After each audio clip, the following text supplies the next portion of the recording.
guys turn this today? Yeah. All right. I think We'll we hold can. off till tomorrow if you do.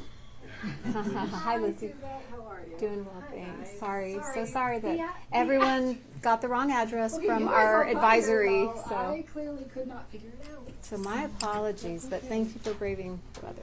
All right, you good? We can ready to start. Okay. All right, you guys tell me.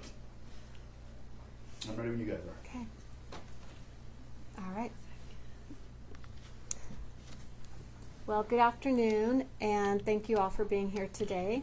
We want to express our gratitude to you for covering this very important issue and doing so with respect for the delicate nature of the situation and the privacy of our clients. Our clients have shown remarkable courage in coming forward to share their stories. I would like to briefly introduce my co-counsel, Mike Green, and Alan Mortensen. This is at the Mortensen and Milne law firm office that we're here at today. A couple of weeks ago, we announced that a group of ladies, 5 ladies, were coming forward with allegations against Tim Ballard and Operation Underground Railroad. 2 days ago, we filed their lawsuit. Today, we have filed a second lawsuit on behalf of 2 individuals, a married couple. Their statements include some of the very painful details of their experience with Tim Ballard and Operation Underground Railroad. At this point, these 2 individuals, these victims, want to remain anonymous, and we ask that you respect their privacy. They do feel it is important to file the lawsuit and show that there are more people willing to stand up against the behavior of Tim Ballard and Operation Underground Railroad. Our clients have chosen to pursue their cases through the courts to ensure that those responsible are held accountable for their actions. We firmly believe in the power of the legal system to address the issues. I know all of you will value more information from us that we can provide today, but we do want to take some questions and share with you what we can. Is there a reason that you filed a separate suit rather than just adding them to the original suit? I think they have different causes of actions. We will likely consolidate for the purposes of discovery, but those are strategic questions and issues that we'll bring down the path, but that's the best.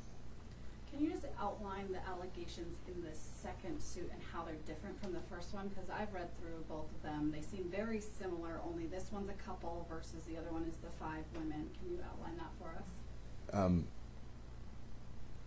I think they arise out of the same common nucleus of operative fact. Essentially what we want to do is make sure that we don't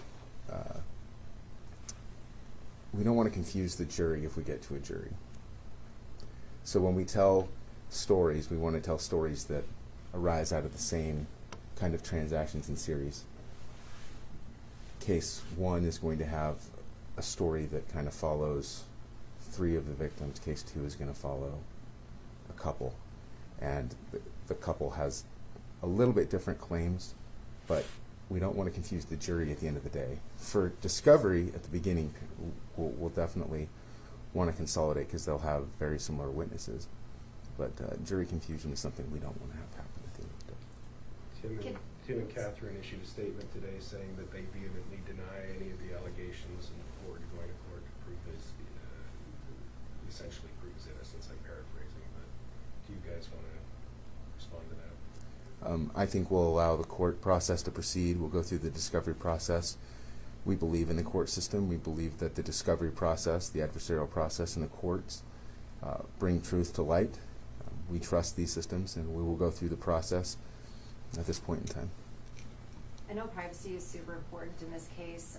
One of the things that Tim has used as his defense is the fact that they are staying anonymous. Is there a point that we would see anybody come forward and kind of put that face out there, to these allegations? I think that's very likely. At this point, we don't want to give a time frame for that to happen, but it's very likely that one or more of the individuals will come forward.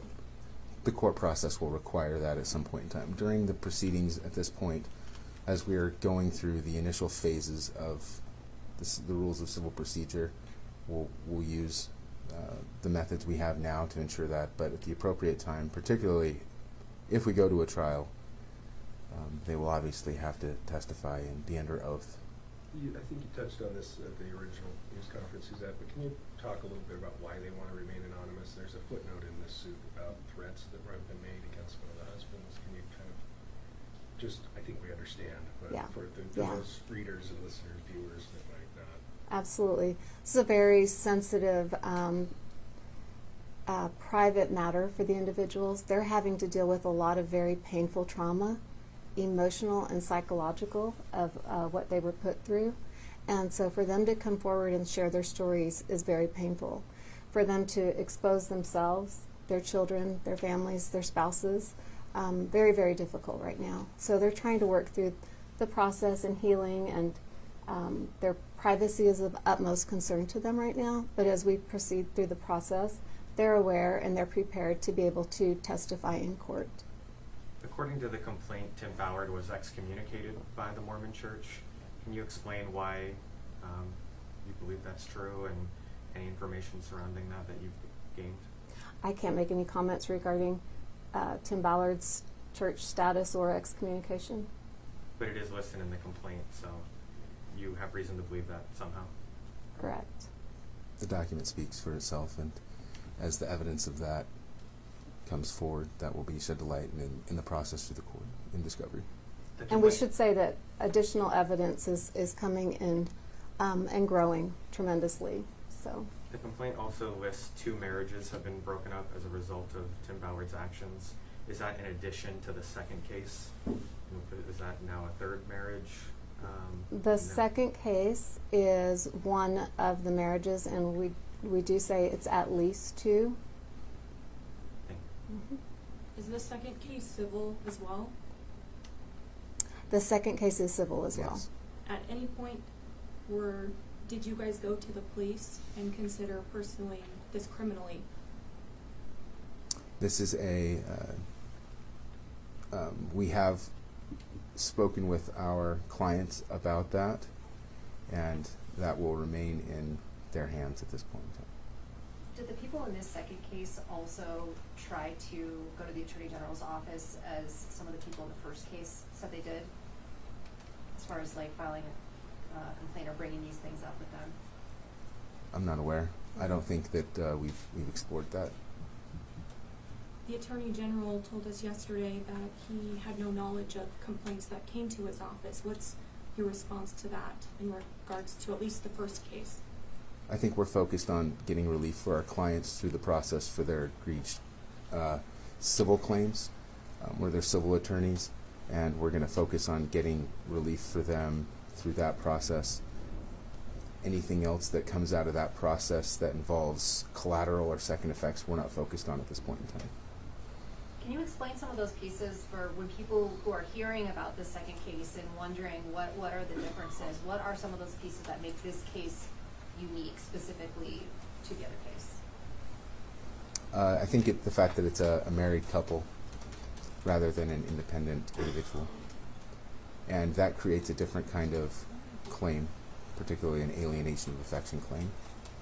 Going back to the question of criminal allegations, is it safe to say that because some of this conduct occurred outside of the United States, that perhaps some of the alleged victims didn't feel like they could report anything to police because they were in a foreign country?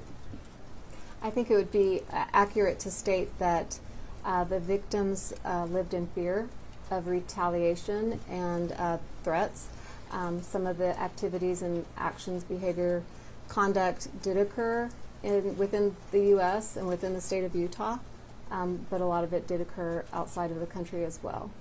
Do you anticipate naming any additional defendants other than those that have been listed so far? I think we do as discovery proceeds forward. So if you're aware, if you understand a little bit of how the civil law works, we file a complaint based upon a good faith basis, based upon what our clients have provided us. We evaluate that. Once we have enough reason to believe that we can prevail in a civil claim, which is a different standard, it's preponderance of the evidence. We believe that we have that evidence to support these claims. We file a claim with the court pursuant to Rule 8 of the Civil Procedures, place the defendant on notice, They're allowed their opportunity to respond in a number of ways, and then we open up fact discovery.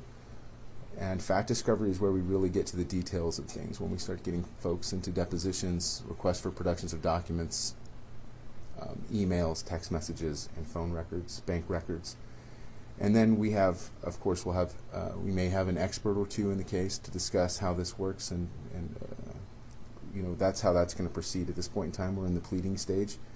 So we've made our allegations based upon good faith efforts, based upon what our clients have provided us. And we look forward to the response and moving forward with discovery. Can you give us any sort of timeline for how this goes down, what happens next? You kind of outlined it, but just specifically. So generally under the rules of procedures, the defendants have 21 to 30 days, depending on the time period, or depending on the type of entity they are, where they're located, to file an answer. If the opposing sides decide to file motions to dismiss, then we will argue those. That takes about 90 days to get through that period of time. Fact discovery then opens. Fact discovery then has 120 days and can be extended by the parties based upon the extenuating circumstances. We anticipate having this case, because of its complexity, because of the size of it, because of the number of challenges, I don't anticipate this following the standard scheduling order that'll be issued. And as counsel appears in the case, we'll stipulate to the appropriate scheduling to ensure that justice is obtained, and we'll make sure that the other side has the ability to respond fairly and propound their own discovery, and we'll move forward. Meaning you think you could go faster? Meaning we're going to go slower. Oh. I think this may have been mentioned just in the minutes leading up to this event.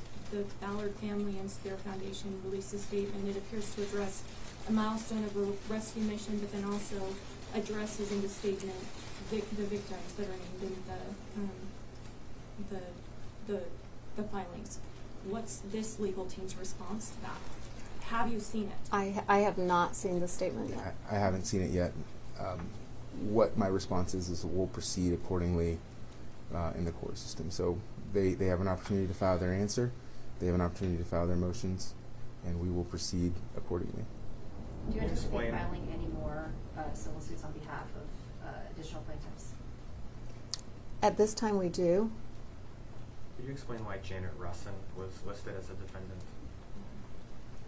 I think we're going to keep any further details of the cases, particularly to confidential at this point in time. We want to move forward through the appropriate discovery process. Just to clarify, you said you do anticipate additional suits or additional plaintiffs added to these suits? We do anticipate additional suits. Is that because you're already in contact, or because of your understanding from talking to your current clients that there are more out there? That's due in large part to individuals who have contacted us. The claims made about the Attorney General and his office, is there consideration at this point to pursue something involving him, as he's not a defendant in that instance and he is just merely mentioned? We anticipate moving forward with the process as outlined in our complaint at this point in time. As discovery proceeds and more evidence and facts are ascertained, we may amend our complaint. At this point in time, we're going to proceed forward with our case as filed in the complaint. Can you talk about whether, this might not be a question for you, but whether when the Church of Jesus Christ of Latter-day Saints came out with their statement back when the Vice article first got reported, were you guys even involved in this lawsuit at that point, and did they know that this was all going to come forward?